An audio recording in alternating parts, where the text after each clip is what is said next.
Ka pai, ko hoki mai maua mō te reihi 17 waka kotahi under 19 girls, ruarau 5 mita, kei te aratua Taiko Tauranga Girls College, aratua rua Opononi Area School, Fraser High School, Otaki College, Hamilton Girls High School, kei te aratua 5, te kurakaupapa Māori o te rito, Gisborne Girls High School, Tauranga Girls College, kei te aratua 8, te aratua ngahuru ko Napier Girls High School, ara te aratua ngahuru mātai ko te kurakaupapa Māori o Kawakawa mai.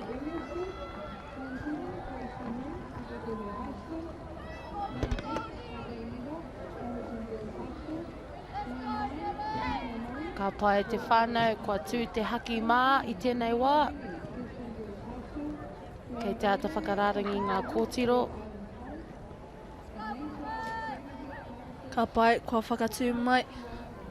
Te haki, whiro anō hoki te haki pango te ahua nei ko te ara tua waru. Kua whakamua I mua I te rārangi matua. Eke whakamuri! Ka pai kua whakatū te haki kākariki. Ka pai ko tiroma ki a kaha.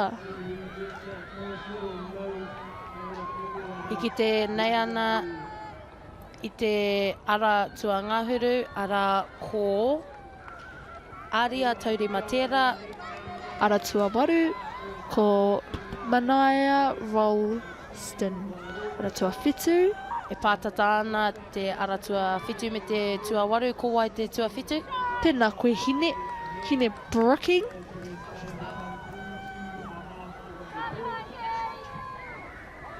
I tēnei wā ko ia te toa whakaihu waka I roto I ngā mahi waka ama mō ngā nahinara. Kua rongo kōrero, hei a kua nei ia rere atu ki Singapore. Mō ngā whakataitai matua o te waka ama. Tino rawe ia. E kite ana I te reina Tua whitu tērā ki o kenei mōhio. Ai, ko hine tērā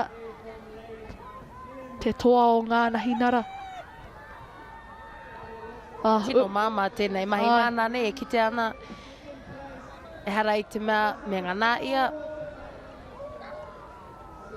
Ua ke mai. Mata tanga o te rākau taumata a hine brooking. Tēnā Te ara koe. tua whitu. Tau noa aia ne. Ai, Ua ke mai te kite I tōna ngenge. koe nei te whakahoki ngā whakāturanga I Hoama.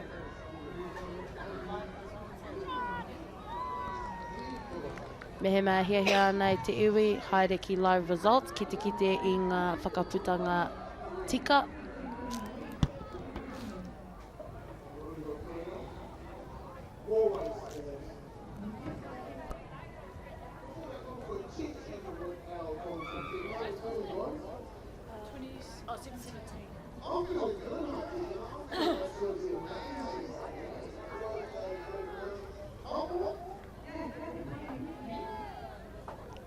Tino rawe tērā reihi e Hoama.